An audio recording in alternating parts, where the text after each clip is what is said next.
Santa.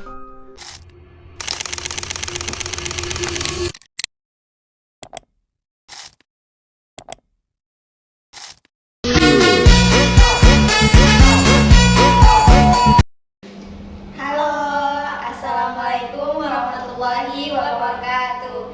Saya Aisyah, saya Erni. Baik, ketemu lagi dengan kita dengan tugas video Big Data kelas 7C Prodi Ekonomi Syariah. Simak video berikut ini. Target pertumbuhan ekonomi nasional sebesar 5,4% pada 2026 dapat tercapai. Sinergi antara kebijakan fiskal, moneter, dan investasi akan menjadi kunci utama penggerak ekonomi nasional tahun depan. Baik, di sini saya akan membahas materi yang pertama, yaitu tentang efisiensi kebijakan moneter. Nah, di sini kan suruh mengambil berbagai negara. Nah, saya mengambil pelajaran dari berbagai negara yang termasuk di Indonesia.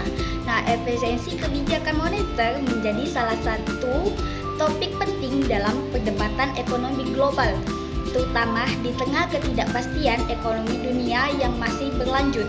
Kebijakan moneter yang dijalankan oleh Bank Sentral melalui pengaturan suku bunga, jumlah uang beredar, dan stabilitas nilai tukar diharapkan mampu menjaga stabilitas harga sekaligus mendorong pertumbuhan ekonomi. Namun, efektivitas dan efisiensi kebijakan ini tidak selalu sama di setiap negara karena sangat dipengaruhi oleh struktur ekonomi, kedalaman pasar keuangan, serta kondisi global yang melingkupinya. Di negara-negara maju seperti Amerika Serikat dan kawasan Eropa, kebijakan moneter cenderung bekerja relatif efisien. Bahkan sentral seperti Federal Reserve dan European Central Bank memiliki tingkat kredibilitas yang tinggi serta didukung oleh sistem keuangan yang dalam terintegrasi. Nah, ketika suku bunga acuan dinaikkan atau diturunkan, dampaknya itu relatif cepat terasa pada sektor perbankan, pasar modal, hingga keputusan konsumsi dan investasi masyarakat. Efisiensi ini juga diperkuat oleh ekspektasi pelakuan ekonomi yang cukup stabil terhadap arah kebijakan bank sentral.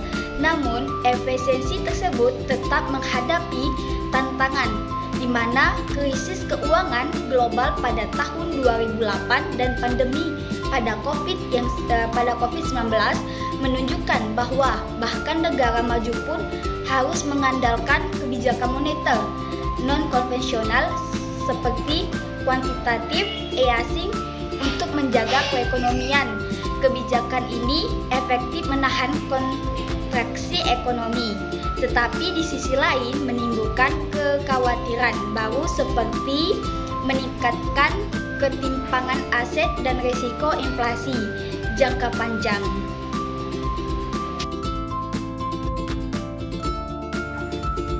Sementara itu, di negara berkembang, efisiensi kebijakan moneter menghadapi persoalan lebih kompleks.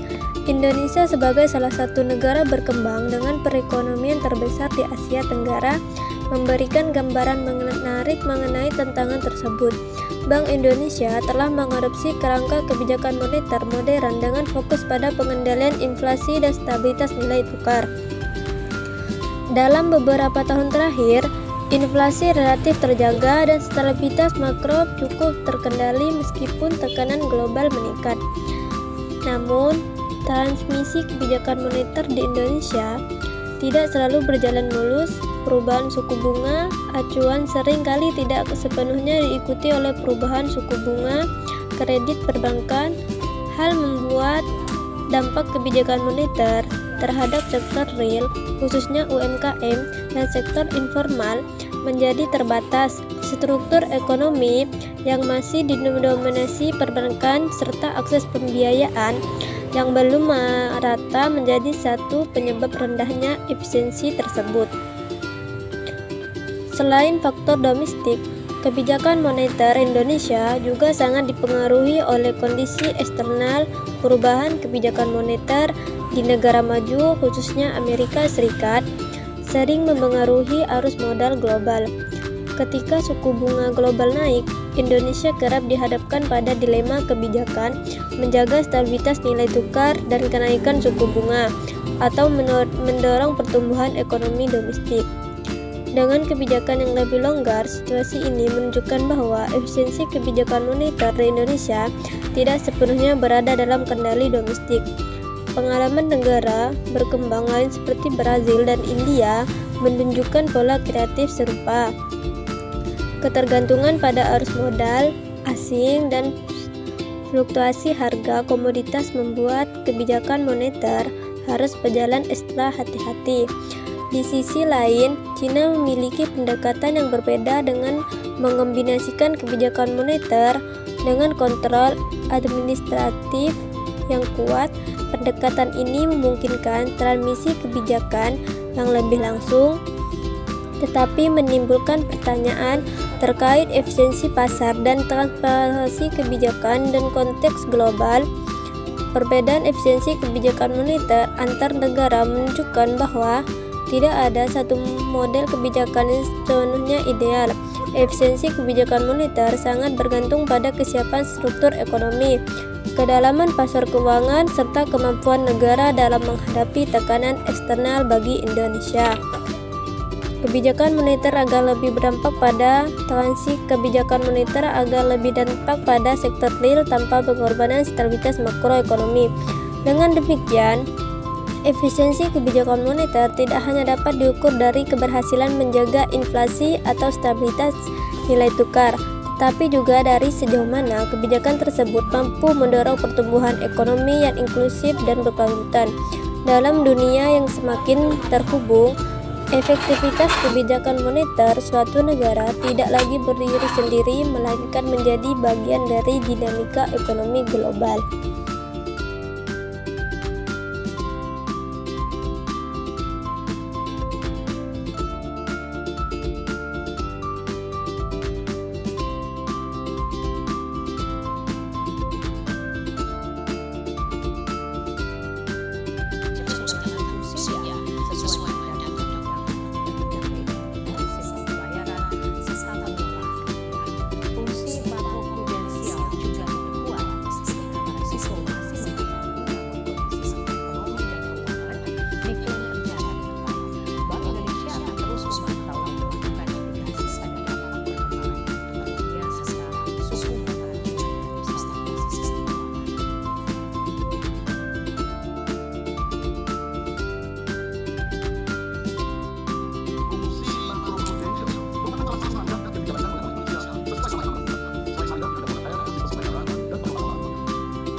Nah, ada pro dan kontranya. Nah, efisiensi kebijakan moneter ini ada di pro-nya, yaitu di mana efisiensi kebijakan moneter memberikan kepastian bagi pasar dan meningkatkan kepercayaan investor di Indonesia. Nah, kebijakan moneter yang relatif konsisten dinilai berhasil menjaga inflasi dan stabilitas nilai tukar di tengah gejolak global.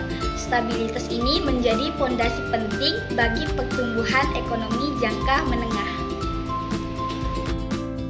Kontranya, di sisi lain, kebijakan moneter sering dianggap kurang efektif dan mendorong sektor real secara langsung.